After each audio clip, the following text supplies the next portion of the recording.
These former admissions officers have been asked to evaluate this IvyWise student's college application. They'll share both the profile and essays so you can see what it takes to get admitted. Hi everybody, my name is Chris and I'm a college admissions counselor with IvyWise and a former Associate Dean of Admission at Wesleyan University. Excited to be here today to talk about this student with you. This is actually a student that I counseled through the process here at IvyWise and was able to bring to bear on working with this student. A lot of my background developed in my years in higher education. At Wesleyan, one of the roles I held for over 20 years was as the athletic liaison for all of our coaches, working with them on their athletic recruiting.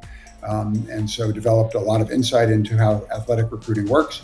I was also a member of the New England Small College Athletic Conference, or NESCAC, a working group that developed the procedures and policies and guidelines that are used in the athletic recruiting process by admissions office across the conference. In addition to that, I spent 20 years as an assistant women's basketball coach with Wesleyan. And so I really worked on both sides of the equation here, both as a recruiter and as an admission officer. And again, was able to bring that expertise to bear on working with this student through the process, just as my colleagues are able to bring to bear their expertise developed in their experiences in our roundtable process and for their own students. So really excited to work through this application with you and show you what we did to help it improve and help the student get to the school of their choice in an early decision application. I'm joined today by my colleague, Tiffany. Hi, everyone. My name is Tiffany, and I am a college counselor here at IvyWise. Before joining IvyWise, my experiences in admissions range from the University of Virginia, a larger Division I university, going to Colgate, a smaller liberal arts university in upstate New York, and then at MIT, a more specialized, highly selective university in the greater Boston, Cambridge area. Amongst those experiences, not only did I work in admissions, but more directly at MIT, I was a director of special cohorts, which includes any student with particular talents, including athletics. There, I was the athletic liaison for the 33 Division III athletic programs that MIT offered, as well as their Division I rowing program. So I've understood athletics from a number of different perspectives.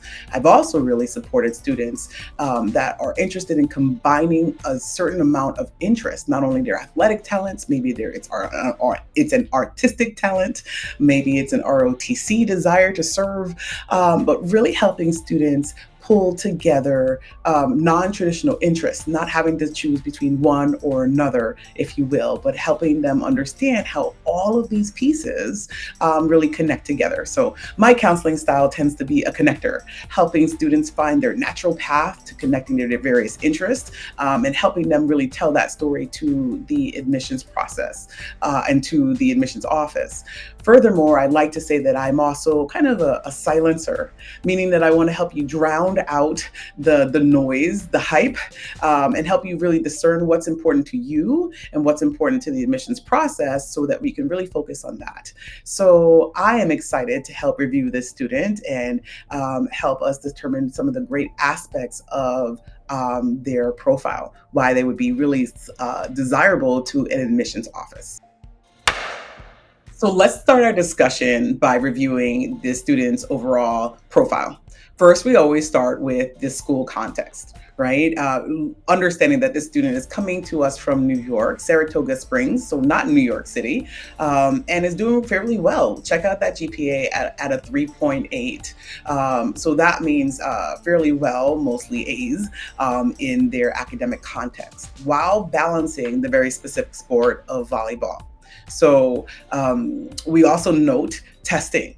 It could be nice and impressive for a student athlete to really lock in testing early. And we see a really nice balance here with a very strong math curriculum, or math score of a 740, and a reading score that is really balanced there at a 710, earning ultimately a 1450 for her SAT. Yeah, and I think just a couple of notes there that 3.8 is unweighted, and when we dig a little deeper into the transcript, you'll see the courses and the rigor that the student engaged with. If this was a weighted GPA, in all likelihood, it would be well over 4. And again, we're using an unweighted GPA here. And just on the testing, this student was able to really put testing to bed in the fall of their junior year by doing some test prep with an IvyWise tutor over the course of the summer and sitting for the exams in the fall of junior year, and was able to achieve a score of 1450 that allowed them to really just not worry about standardized testing moving forward as part of their application process, which is not only a great relief for any student to kind of put that behind them and be able to focus on getting great grades and being engaged in meaningful activities, but for a recruited athlete is also very helpful in the early read process to be in a situation where you're not retesting in the fall of your senior year as coaches are trying to ascertain whether or not you're a recruitable athlete for their institution.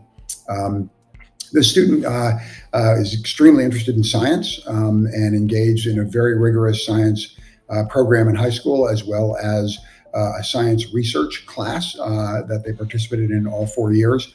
And this led to some other opportunities outside of the school walls in terms of research.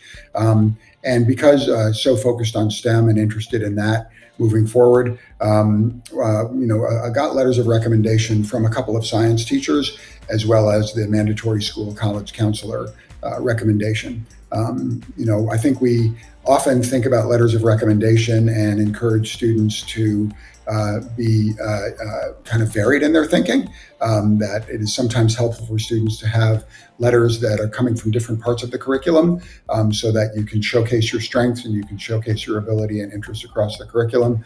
Again, this is a student whose achievement does that for them. As the process went on and the kind of exploration of colleges and their academic programs continued, as the student was also getting recruited athletically, engineering emerged as an interest as well. And so that was part of the final choice for this student as well. This is obviously a well-prepared student that was well represented and advocated for by her teachers. Chris, what I just also like to note, or what stands out, it's not just sciences. It's really nice to see that this student has locked into a specific type of science that really excites her. And the addition to, maybe even if it's a late addition of engineering, there's a piece that still allows her to weave in her interest and her aptitude in biology. While someone might at the very surface level think an AP biology teacher and a science research teacher are both sciences, the science research teacher will probably really note her ability to write and to engage in a lot of those skills that you might need in a history teacher or an English teacher might observe as well. So it's not just the analytical part of her that the science research teacher can actually note. It's also the actual research, the results, and maybe the application of her research that this teacher can note, which might mimic a person getting a letter of recommendation from a history teacher or an English teacher or someone outside of simply sciences as well. Yeah, that's a great point, Tiffany. And I think a lot of STEM-focused students are a little surprised about how much writing they have to do in their science classes when they get to college, right? Especially if they're in a liberal arts environment, where there might even be a class called Writing for Science. This is a summary of activities, and before I let Tiffany talk a little bit about what's here and the breadth of all that, I'll just say that obviously the commitment to science is genuine and was part of a 4-year experience, and the commitment to volleyball, both inside and outside of school, was obviously part of the 4-year experience in high school. But not everything might have been a 4-year activity here. But I do think what you see in this group of activities are some real breadth in what the student has done, and some real focus and interest that colleges can see as that niche or that specialty or that strength that they can be relatively assured is going to emerge in their community if a student attends. Absolutely. Also, if we were to really dive into what the Common App allows you to see, it would also be the time of year, right? Something notable is how the student balances all of these things, all right? Is it a summer activity? Is it an all year activity? Is it something that only takes place throughout the academic school year? And that's something that I would put in context to the rigorous curriculum, as well as the excellence in the classroom of earning that 3.8 unweighted, right? If I'm thinking my word, she is traveling for volleyball in the fall on top of taking an AP seminar class or something of that nature. Those are things that I'm factoring into my thoughts in terms of how the student manages their time, how they engage in material, as well as their level of continued commitment that the number of years will show you, but also the number of hours a week it will show you. This list, and also on the Common App, you'd be able to list your activities by order of importance to you.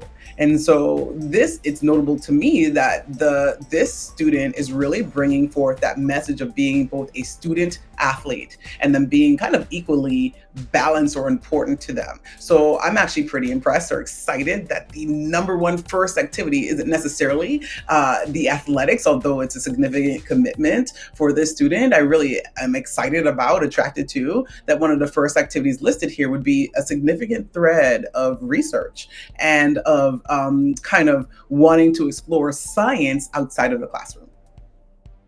Yeah, and just so you know, this student was doing standardized test prep while at volleyball nationals in between matches, right? And this is the kind of terrain that you got to navigate if you're a high achiever in the classroom and you're also a strong enough athlete to find yourself being recruited. It's the kind of summer that you might have to have, is both really stretching yourself athletically and then also staying on top of the things that matter academically. Tiffany, I got a question for you. I know some counselors are very sort of stern about the honors and awards section, reflecting pretty much only academic information. And this student has put, we allowed this to go forward on the Common App with some of the athletic accomplishments as well. What are your thoughts on that? Do you think that that's a strictly academic section? Do you think that a student can kind of step in it a little bit if they don't, if they list other honors and awards? What are your thoughts on that as a counselor? I think that it's important to view your application holistically, right? And so for this student, there are a number of academic distinctions in their honors section, which is awesome.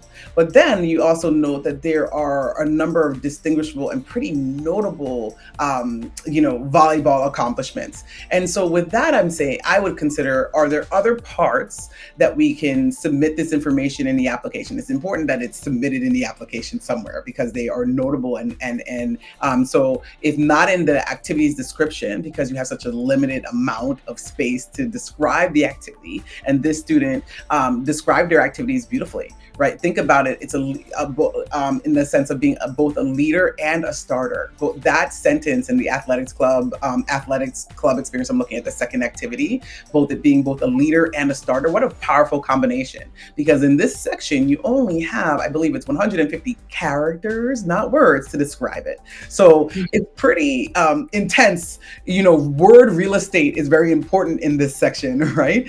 And so if you don't have the space or the opportunity to really tell us the notable distinctions here, I think it's appropriate. I think it can trickle into the honor section. The Common App itself is really going to ask you for academic, but there are a lot of all county, all conference, it might be, maybe it's an athletic achievement that you've won or garnered because of your academic achievements as well, right?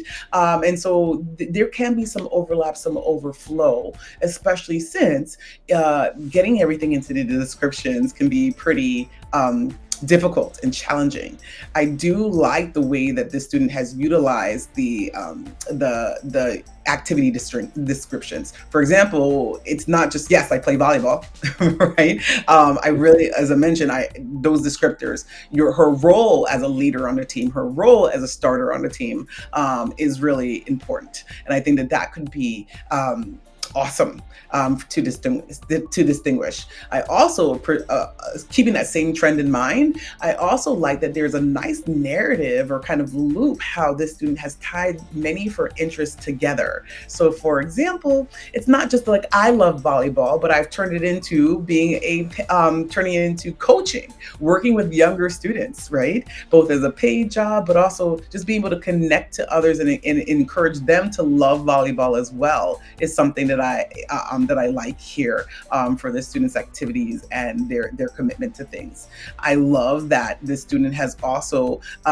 taken their love of math and science and continued that trend to working with other students, working with younger students, that National Honor Society being a tutor and a coordinator of tutoring for younger students. So you can see some nice threads that's happening throughout this activity section. If I had to summarize the student, here I have a student that is talented in volleyball, telling me both on the school level, contributing to my school community, but also outside, meaning that I am coaching younger students. I see a student that loves science, right? Both participating in true science and research, but also if you check it out, you see that Science Olympiad Club, right? The idea that not only a club member, but part of the publicity committee, spreading the love of science to others, letting everyone else know about the fun that you can experience with the Science Olympiad. So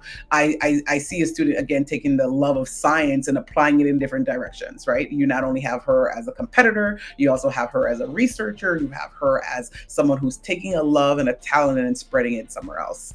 And then, then there's also the addition of, hey, that love and compassion for others really also being seen in the community service. So there are some nice threads that are being strung all the way through these activities.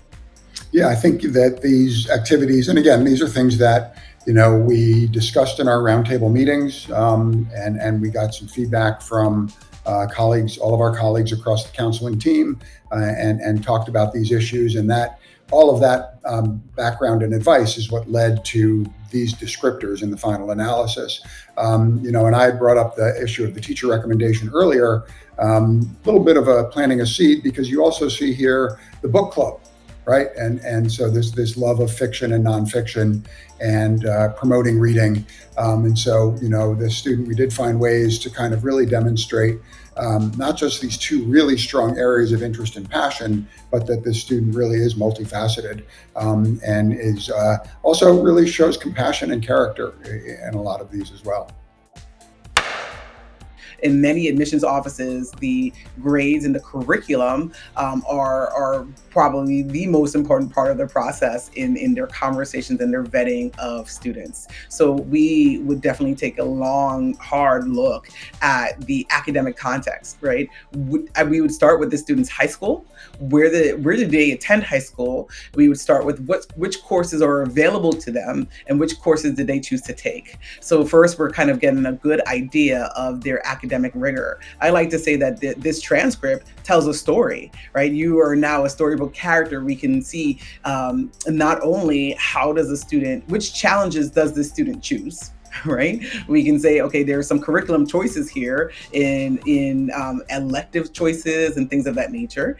And then we get to see how well does the student respond to the challenge that they've chosen, right? And so, Chris, I just start with you to comment on her transcript specifically. Yeah, so I think this is a great transcript. And I think what the things to note about this are how early on in her career, she engaged with the challenging classes and real rigor. In this particular school, the accelerated is comparable to honors at another school. So there are different labels that schools choose to use for these sorts of things. So you see the student already, coming out of middle school, was seen as someone with some academic talent and was able to track into these accelerated classes early on, and even took AP Human Geography in 9th grade. And quite frankly, that is by far the most common 9th grade AP you will see from across the country, from schools across the country. Doesn't mean that it's easy, especially for a 9th grader, but it is one that is most commonly seen not necessarily most commonly seen in ninth grade, but for ninth graders, that is a common AP class to have. I guess the other one I would say, Tiffany, would be European history would be the other one that I see kind of in that early stage of APs. And then you see by 10th grade, is it 3 AP classes in there already? And this continuing with the science research course. So 4 years of that science research class, that does appear in the activities list. But this is clearly also a very academic class and a strong component of this student's transcript. So as you look at this transcript over time, you see that the student doesn't back off from anything. I can tell you that when we talked about course selection and I said, you don't have to take any more French, there were many, many tears of joy at that point because, again, did well and obviously succeeded in that class. But the passion for the other areas and the other parts of the curriculum was she just really wanted to have that other class to take that was driven less by, is this what a college wants to see? And more by, this is what I'm really interested in studying and really interested in learning more about. And you can see that what replaces French is probably college engineering. And that, again, led to this interest in biomedical engineering. And you see how students' interests can continue to evolve and grow over the course of their high school career. They will continue to evolve and grow throughout college, one hopes. Otherwise, you're not getting your money's worth. And you see that this student was really open to, trying something new. And again, very happy to be done with French after the 4th year. And I do see that, 4 years of a foreign language is one of those benchmarks that colleges are looking for. And that isn't to say that if you took 2 years of Spanish and 3 years of French, that wouldn't be good also. But that is one of those sort of benchmarks that colleges kind of look for in academic rigor. And for me, the other two are kind of math through calculus and all 3 of the basic lab sciences, so that a student is prepared to study whatever they want to when they get to college, right? If you develop a new interest in college and you haven't got the background from your 3 basic lab sciences in high school, then that becomes more of a struggle and perhaps, an interest that you're less likely to pursue. So there is value to some of those benchmarks, and I talk about them with my students. But again, I also think it's important for students to be happy with what they're doing. And if a class is dragging you down and it's impacting a lot of other classes, that's a good time to talk to your counselor, your advisor, your IvyWise counselor about, what kind of course selection is best. Absolutely. So again, a great transcript here. Sorry, Tiff. I was just going to mention that something notable about this student is, they've maintained the rigor has increased across the years, but the excellence in the classroom has maintained. Many times we see a student that is going through the recruitment process. There's something called early reads, right? And so they're likely to have their transcript taken to an admissions officer early in the process. For some, it can be as early as 10th grade. It can be that summer after, 10th grade going into their junior year. Some, it can be in their junior year. And something that I think that as an admissions officer, if I saw this transcript very early in the process, I would have felt pretty comfortable with understanding where the student is headed academically in terms of their classes. And I would felt pretty comfortable in how they're performing in their classes because she's been pretty steady, right, throughout this process. An early start, seeing how she's handled AP courses, and that she's done it at a fairly high benchmark makes me comfortable and confident that this student will continue to do so into their senior year. I should also mention that it allowed her opportunity to pivot. Chris, you mentioned that the addition or the exploration of biomedical engineering was maybe a later concept, but what I really appreciate is that there was physics. If I'm thinking of any engineering school, wearing my MIT engineering hat for a second, I really like to see that there was physics, AP physics, at not only physics, but at an advanced level, taking in her transcript and through her curriculum. I also really love to see that there was AP Calc BC taken at an advanced level. Those 2 classes tend to be kind of a hallmark, if you will, for engineering curriculum. curriculums. So that would have made her pivot to biomedical engineering understandable and easy. But step back for a second and make the case for maybe what if this student said that they might be interested in history. It's very interesting that the choice there was for college sociology.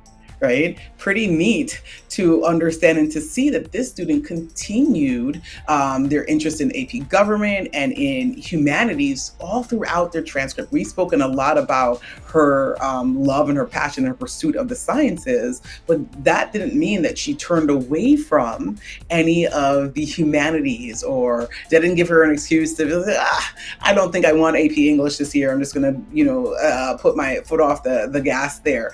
So truth, even in a specialized environment at MIT, we value, right, the strengthened curriculum across the board, because there are lots of places where interdisciplinary thinking, if you're thinking of Brown, for example, that has an open curriculum, they want to see how you're going to combine this and that. I'd love to engage this student in understanding how they would combine something that they've learned in college sociology with, the AP bio class that they're taking. So I think that it's a neat transcript to understand, because the possibilities are not necessarily endless, but there are multiple possibilities here because of the way that the student has trended and the choices that they've made.